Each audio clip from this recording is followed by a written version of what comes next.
చింతించటం వలన ఎవరు మూరెడెత్తు, జరిగిన దాని గురించి ఏడుస్తూ కూర్చోవద్దు, జరగబోయే దాన్ని ఆలోచిస్తూ ఏడవద్దు.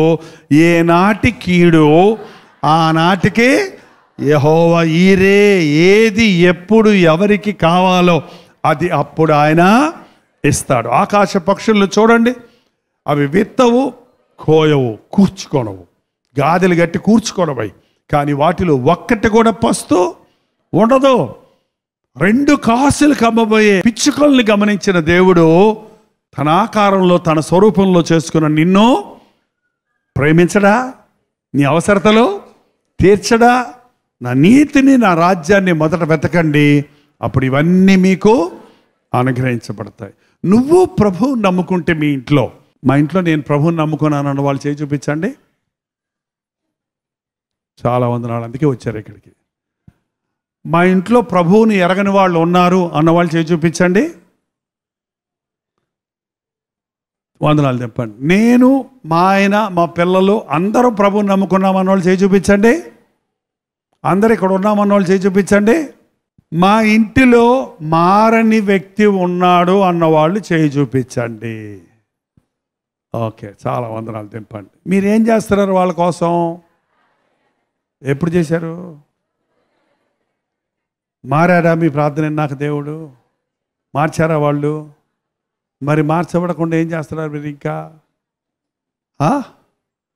ప్రార్థన చేయటం ఎంత ముఖ్యమో వాళ్ళకి యేసు ప్రభువుని గురించి వినిపింపజేయాలి. కలవర దర్శనం టీవీ కార్యక్రమాలు ఒక సహోదరి చూస్తుంటే వాళ్ళ ఆయన తిడతా ఉండేవాడంట. తిడుతుంటే దొంగచాటుగా చూడటం మొదలుపెట్టిందంట. ఒకరోజు ఆమెకి పెళ్లి రోజు వచ్చింది. ఏం కావాలి నీకు పెళ్లి రోజుకి? కాసుల పేరు కావాలా, పొట్ట చీర కావాలా అని ఆయన అడుగుతుంటే ఆయన అన్నాడట, నాకేం వద్దండి, కలవర దర్శనం టీవీ ప్రోగ్రాం ఒక్కసారి చూడండి అన్నాడట. అందంట ఆమె. ఇది బాగా చీపుకుందే, డబ్బులు ఖర్చు లేకుండా అని చెప్పి సరేలే అన్నాడంట. సరిగ్గా కూర్చున్నారు. 7 గంటలకు కలవర దర్శనం కార్యక్రమం పెట్టారు. ఆ రోజుల ప్రసంగం దేవుడు వాళ్ళ కోసమే భార్యాభర్తల ప్రసంగం వచ్చింది. అందులో భార్య ఎలాగ ఉండాలని చెప్పింది, భర్త గురించి చెప్పలా. భార్య ఎలా ఉండాలని చెప్పగానే మధ్యలో చూస్తూ చూస్తూ ఇను అది ఆ రోజు నుంచి 7 గంటలు అయ్యేటప్పటికీ ఆమె ఎంటుంటే ఏమనేవాడు కాదంట, వెనక నుండి నేను కూడా ఇంటుండేవాడంట. ఎప్పుడన్నా ఒకరోజు పెట్టకపోతే అదేదో వస్తుంది కదా పెట్టలేదే అనేవాడంట.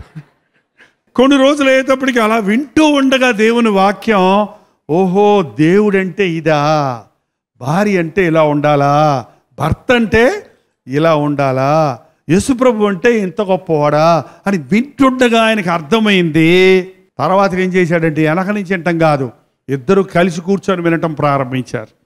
ఇద్దరు కలిసి నా దగ్గరకు వచ్చారు ఒకరోజు గెట్ టుగెదర్కి.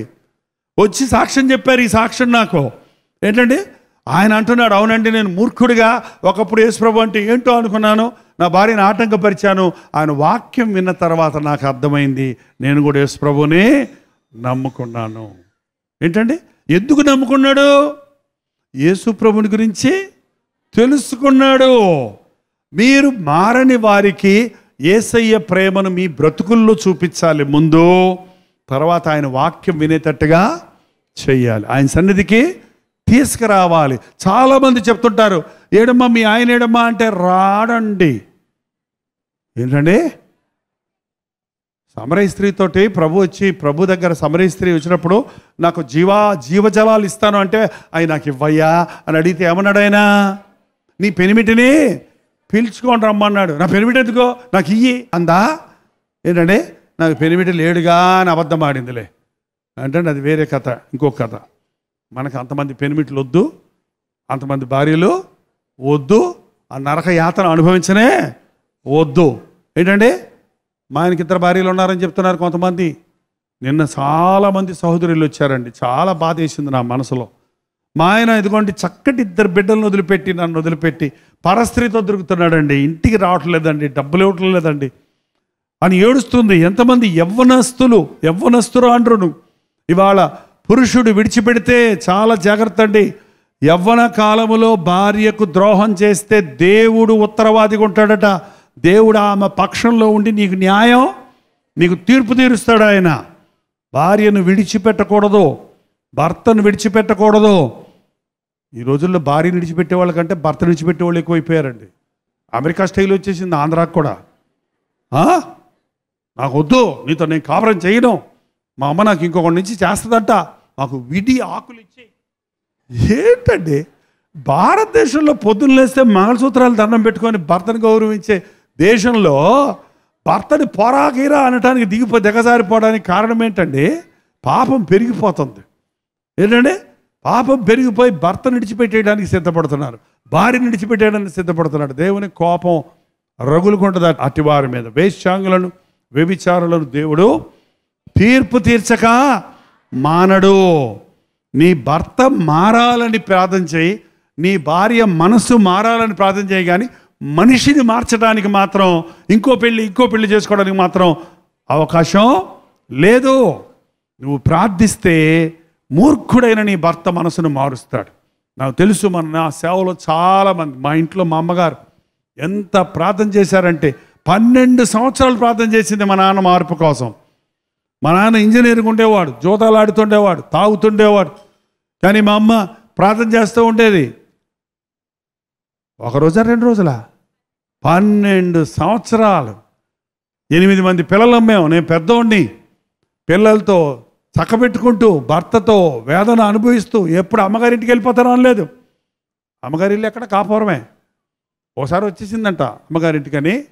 వస్తే మా తాతయ్య గారు అడిగారంట, ఏంటమ్మా వచ్చావంటే, ఆయనతో బతకలేకపోతున్నాను నాన్న, ఆయన తాగేస్తున్నాడు, కొట్టేస్తున్నాడు, ఇంట్లో బాధలు పెట్టేస్తున్నాడు అంటే మా తాతగారు అన్నారంట, దేవుణ్ణి నమ్ముకున్నాడు కదా అయినా, ఉండిపోమ్మా ఇక్కడే అన్నా, నేను చూసుకుంటానులేమ్మా, కేసు వేద్దాం కోర్టులో.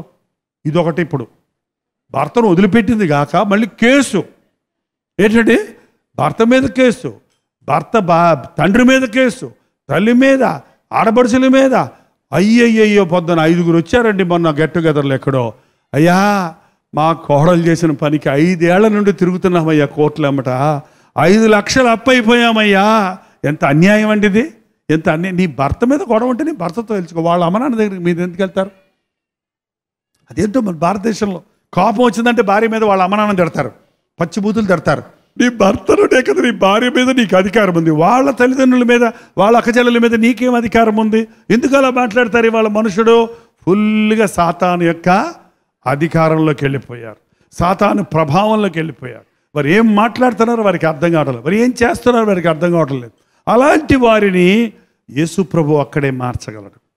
బూతులు తిట్టే నాలుకను పాటలు పాడే నాలుకలుగా చేయగలడు ఆయన. భార్యాభర్తలు 2 వచ్చారు మొన్న విజయవాడలో. అయ్యా నా భార్య నాకు విడాకులకి మేము అప్లై చేసాం, 5 రోజుల్లో విడాకులు వచ్చేస్తాయి అన్నారు. అప్పుడు వచ్చి మీ దగ్గర వచ్చి ప్రార్థన చేసుకున్నాను, తొందరగా నాకు నా భార్యకి విడాకులు దొరికేటట్టు ప్రార్థన చేయమని. నేను ఎడ చేస్తాను చెప్పండి అరగట ప్రార్థనలు? ఎడగొట్టడానికే మనం ఉన్నాం. యేసు ప్రభు జతపరిచేవాడు, సాతాను విడగొట్టేవాడు. తప్పయ్యా, ఇలా భార్యను విడిచిపెట్టకూడదు అని అని ప్రార్థన చేశాను. ఆ రోజు వాక్యం కూడా అదేనట. ఇంటికి వెళ్ళి విడాకులు వాపసు తీసుకున్నాడు, భార్య దగ్గరికి వెళ్ళి సమాధాన పడ్డాడు. 2 మనసులు మార్చుకొని కుటుంబం కట్టుకున్నారు. దేవుడు వారి కుటుంబాన్ని దీవించి చక్కటి బిడ్డనిచ్చాడు. 5 నెలల బిడ్డతో భార్యాభర్తలు 2 విడిపోదామని కోర్టుకెక్కి విడాకులు కూడా అప్లై చేసిన వాళ్ళు భార్యాభర్తలు బిడ్డనెట్టుకొని వచ్చి యేసు ప్రభు మా కుటుంబం కట్టాడు అని సాక్ష్యం చెప్పాడు. చూడండి, నీకు అలివిగాని విషయాలు, నీకు చేతగాని విషయాలు, నీకు కుదరదనుకున్న విషయాలను దేవుని దగ్గరకు తీసుకురండి. నువ్వు మార్చలేని మనుషులను దేవుని సద్దులో పెట్టి ప్రార్థించండి. 12 సంవత్సరాల తర్వాత మా నాన్న అద్భుతంగా మారాడండి అమ్మ ప్రార్థన వల్ల. అందువల్ల మేమందరం రక్షించబడి ఈ రోజున దేవుని సేవలో నేనున్న నా తమ్ముళ్ళు చెల్లెళ్ళందరూ దీవించబడ్డారు. ఎప్పుడు కూడా నీకు అసాధ్యమేమో కానీ దేవునికి అసాధ్యమైంది ఏది లేడు. నేను ఒక్కదాన్నే మారానండి, ఎవ్వరూ మారనంటున్నారండి మా ఇంట్లో అని చాలామంది సిస్టర్స్ చెప్తుంటారు. నేను అట్లాంటి వాళ్ళు గట్టిగా చెప్తాను, కఠినంగా, అసలు నువ్వు మారలేదమ్మా ముందు అంటాను. ఎవరిని నిన్ను చూసి మారటం లేదంటే అసలు నువ్వు మారలేదన్నమాట. నీలో యేసు ప్రభువును చూస్తే నీ దేవుడు నాకు కావాలని నీ చుట్టూన్న వాళ్ళ దగ్గరికి వస్తారు. నీ ప్రేమ చూసినప్పుడు, నీ క్షమాబుద్ధి చూసినప్పుడు, నీ సహనం చూసినప్పుడు, నీ ఓర్పు చూసినప్పుడు, నీవు ప్రభువుని నమ్ముకున్నాక నీలోకి వచ్చిన మార్పును చూసినప్పుడు నీ చుట్టూన్న వారు కూడా నీ దేవుడు కావాలని అడుగుతారు. ఈ రోజున గమనించింది ఏంటంటే, ఇంటికి ఒకడిని పెట్టుకుంటాడు సాతాను గారు. ఎందుకు? కనీసం ఒకడిని. అందరూ మారారండి, ఒకడున్నాడండి అని చెప్తుంటారు. ఆ ఒక్కడిని సాతాను పెట్టుకుంటాడు. అందుకని మీరు ఎంత సంతోషంగా వాక్యం విని వెళ్ళినా ఆ ఒక్కడింటికాడు ఉంటే వెళ్ళినంటే ఏమైపోద్ది? మళ్ళీ గొడవలు, మళ్ళీ ఏడుపులు, మళ్ళీ గందరగోళం. ఏంటండి? అలాంటి మనిషిని మీ ఇంటిలో నలుగురు మారితే ఐదో వాడిని ఏం చేయాలి? మోసుకొని రావాలి. నలుగురు పక్షవాతం కలిగి నడవలేడు కదా, మంచం మీద పడుకోబెట్టి నలుగురు 4 మూలల చచ్చినోడిని మోసినట్టు మోసుకొని తీసుకొచ్చారు. ఏంటండి? బతుకుండగానే మోయించుకుంటున్నారు కొంతమంది. చచ్చినప్పుడు చూడండి, నేను అప్పుడప్పుడు పాడిగట్టి తీసుకెళ్తున్నప్పుడు అనుకుంటా, ఈ మనుషుడు ఎంత చక్కగా నడుచుండేవాడు బతుకుంటే. ఇప్పుడు చచ్చినప్పుడు ఈయన్ని మోయడానికి ఎంతమంది కావాలి? 4 కావాలి, ఒకడు మోయలేడు. మనం 9 అంగుళాలు పాదాలు 80 కేజీలు 90 కేజీలు మోస్తున్నాయి మన శరీరాన్ని. మనం జీవంతో ఉన్నప్పుడు మనల్ని మనం మోసుకుంటున్నాం, మన పనులు మనం చేసుకుంటున్నాం. ఎప్పుడైతే జీవం పోయిందో అడ్డంగా పడిపోవాల్సిందే. నిన్ను మొయ్యాలంటే నీకు మళ్ళీ 4 కావాలి. కొంతమంది ఎలాంటి బాధకరమైన వ్యక్తులుగా ఉన్నారంటే, ఇంటిలో ఉన్న భార్యను పిల్లల్ని ఏడిపించేవాడిగా ఉన్నాడు. ఇంటిలో ఉన్న 4 కొడుకులు తల్లిదండ్రుల్ని బాధ పెట్టేవారిగా ఉన్నారు. ఎన్నో కుటుంబాల్లో ఇవాళ సమాధానం లేని పరిస్థితి కలుగుతూ ఉంది. పూర్వకాలం చెప్పేవాళ్ళు బెంగ అనేవాళ్ళు. ఆ బెంగకి ఇప్పుడు కొత్త మాట పెట్టారండి. అదేంటో తెలుసా? డిప్రెషన్ అంట. డిప్రెషన్ అంటే మానసికమైన రోగం. మానసికమైన రోగముతో ఈరోజు చాలామంది బాధపడుతూ ఉన్నారు.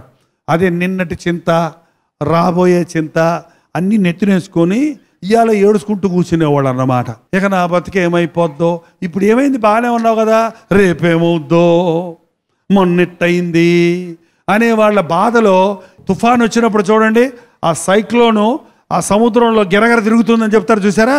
అలాగ ఒకటి మన మనసులో ఒక మాట పడిపోయి ఈ రోజున అనేక మంది హృదయాలలో తుఫానులు చెలరేగుతున్నాయి. ఇంకా అదే మాట పెట్టుకుంటారు, అదే మాట పెట్టుకుంటాడు, అదే మాట పెట్టుకుంటాడు. మీ ఆయనకి ఎవరో ఉన్నారంట అందంట, ఎవరో హామ, పని పాటలేని హామ. మా ఆయనకి ఎవరో ఉన్నారట, మా ఆయనకి ఎవరో ఉన్నారట, మా ఆయనకి ఎవరో ఉన్నారట, మా ఆయనకి ఎవరో ఉన్నారట, మా ఆయనకి ఎవరో ఉన్నారట ఉన్నారట ఉన్నారట, నన్ను వదిలేస్తాడట, నన్ను వదిలేస్తాడట, నన్ను చంపేస్తాడంట, నన్ను చంపేస్తాడంట, అమ్మో చచ్చిపోతా. ఇంక ఇదేమేమి దడ బీపీ వస్తుంది, షుగర్ వస్తుంది, ఏంటండి స్ట్రోక్ వస్తుంది, అన్ని రోగాలు వచ్చేస్తాయి. ఏంటంటే అనుమానమే పెనుబోతమంట, పెనుబోతమే పెద్ద దెయ్యమాట. అనుమానాలకు చోటు ఇవ్వకండి. ఊరు వాడో చెప్పుకునే మాటలకు ప్రాముఖ్యత ఇవ్వకండి. ఎవరేమనుకుంటారో అన్న దాని గురించి దిగులు పడకండి. నువ్వేమై ఉన్నావో నీ దేవునికి బాగా తెలుసు. లోకమంతా నిన్ను మంచోడన్నా నువ్వు మంచోడివి కాదు, లోకమంతా నిన్ను చెడ్డోడన్నా చెడ్డోడివి కాదు. నువ్వు యేసు ప్రభువు ముందు ఎలాగున్నావో అదే నీవు ఉంటావు. కాబట్టి అనవసరమైన మాటలు చెవులో వేసుకొని అనవసరంగా జీవితాన్ని పాడు చేసుకొని ఏడుస్తూ కూర్చునే వాళ్ళు ఎందరో ఉన్నారు. ఈరోజు మీ మనసులో ఉన్న కలత ఏదైనా, ఆందోళన ఏదైనా, అపోహ ఏదైనా, బాధ ఏదైనా, యేసయ్య దగ్గరకు వచ్చాడు. ఇక్కడ ప్రభువు మన మధ్య ఉన్నాడు. ఎక్కడ 2-3 ఆయన నామంలో కూడి ఉంటారో వారి మధ్యలో నేను ఉంటానన్న దేవుడు వచ్చాడు. ఆయన మాటలు మీరు వింటుండగా మీ మనస్సులో ఉన్న ఆందోళన నుండి విడిపించబడి మోసుకొచ్చిన భారాలని, మీకు భారంగా, ఇతరులకు భారంగా ఉన్న విషయాలను ఈ రోజున ప్రభు సన్నిధిలో విడిచిపెట్టి ఇక్కడ నుండి తిరిగి వెళ్ళేటప్పుడు స్వేచ్ఛగా, సంతోషంగా, స్వస్థత పొందిన వారిగా, విడుదల పొందిన వారిగా మనం తిరిగి వెళ్ళాలి. హల్లెలూయా. లేచి నిలబడి ప్రార్థన చేద్దాం. ఎవరికి తెలియకుండా చేసిన తప్పులు, రహస్యంగా చేసిన పాపాలు ప్రభు దగ్గర ఒప్పుకో. ఆ పాపం వల్ల నీ జీవితంలో దీవెన లేదు. నీ జీవితాన్ని చక్కబెట్టుకో. తాగుడుకు బానిసైన నీ భర్తను దేవుడు మార్చగలడని నమ్ము.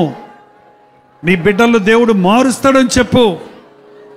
దేవా, నాకు విశ్వాసం ఉంది నాయన, నా కుటుంబాన్ని కట్టయ్యా, నా బాధలు తీర్చయ్యా, నా కన్నీరు తుడువయ్యా, నా మనసులో ఆందోళన ఆయన, ఏదో ఒక భయం పట్టి పీడిస్తుందయ్యా, రేపటి గురించి చింతిస్తున్నానయ్యా, అనుమానాలతో భార్యాభర్తలుగా మేము గొడవలు పెట్టుకుంటున్నాం, మా మధ్యకు సమాధానం దయచేయి. నోరు తెరిచి ప్రతి వారు ప్రార్థన చేయండి. మీ బాధ ఏదో అది దేవునికి చెప్పండి. ప్రార్థన. పరిశుద్ధుడా, ప్రేమగల తండ్రి, నీ బిడ్డలు చేతులెత్తి నీ సహాయకుడిని, నీ సహాయకురాల్ని ప్రభువా నాకు సహాయం చేయమని చేతులు చాచుండగా నీ గాయపడిన హస్తాన్ని చాచి మమ్మల్ని లేవనెత్తయ్యా, మమ్మల్ని స్వస్థపరిచయ్యా, మమ్మల్ని ఆదరించు నాయన, మమ్మల్ని బలపరచు తండ్రి, మమ్మల్ని నీ గుండెలకు హత్తుకొని ఓదార్చు నాయన అని ఎవరెవరు నీకు మొరపెడుతున్నారో వారందరి జీవితాల్లో విడుదల దయచేయము. దురాత్మశక్తుల చేత పీడించబడుతున్న వారిని నాజరుడైన యేసుక్రీస్తు నామములో విడుదల చేయుచున్నాము నాయన. అనారోగ్యములతో వేదన పడుచున్న వారిని నాజరుడైన యేసుక్రీస్తు నామములో స్వస్థపరుచుచున్నాము తండ్రి. అది పక్షవాతమైన, అది గుండెపోటైనా, అది షుగర్ బీపీలైనా, అది థైరాయిడ్ అయినా, అది గర్భకోశంలో ఫైబ్రాయిడ్స్ అయినా, అది కిడ్నీ సమస్య అయినా, అది లివర్ సమస్య అయినా, స్వస్థపరిచే దేవుడు నీవే కదయ్యా. నిలువెల్ల నలగొట్టబడిన నీవు ఆయన పొందిన దెబ్బల ద్వారా మాకు స్వస్థత ఉన్నదని నమ్ముతున్నాము తండ్రి. స్వస్థపరిచి పంపించుము నాయన. పాపపు అలవాట్లలో ఉన్న వారి నాలుకలను పరిశుద్ధపరచు, బూతులాడే నాలుకను పరిశుద్ధపరచు నాయన. బలిపీఠమైన అగ్నితో మా పెదవులు కాల్చు నాయన. మా అపవిత్రమైన పెదవులను పరిశుద్ధపరచు తండ్రి. మా బ్రతుకులో మార్పుని ఇతరులు చూడాలయ్యా. నీ ఓర్పు, నీ సహనము, నీ ప్రేమ, నీ పరిశుద్ధత, నీ విశ్వాసము, నీ త్యాగము మా బ్రతుకుల్లో మేము చూపించడానికి సహాయము దయచేయి. ఎంతో ఆశతో వచ్చిన ప్రతి ఒక్కరూ ఈరోజు ప్రభువు నన్ను ఆశీర్వదించాడన్న సంతుష్టితో, ప్రభువు నా ప్రార్థనలకు జవాబులు ఇచ్చాడన్న విశ్వాసముతో తిరిగి వెళ్ళడానికి సహాయం చేయము. యేసుక్రీస్తు నామములో అడుగుచున్నాము తండ్రి. మన తండ్రి అయిన దేవుని యొక్క ప్రేమయు, కుమారుడైన క్రీస్తు యొక్క కృపయు, ఆదరణకర్త అయిన పరిశుద్ధాత్మ యొక్క సహవాసమును కూడి వచ్చిన మనందరికీ ఇప్పుడును సదాకాలము తోడై ఉండును గాక. ఆమేన్, ఆమేన్, ఆమేన్.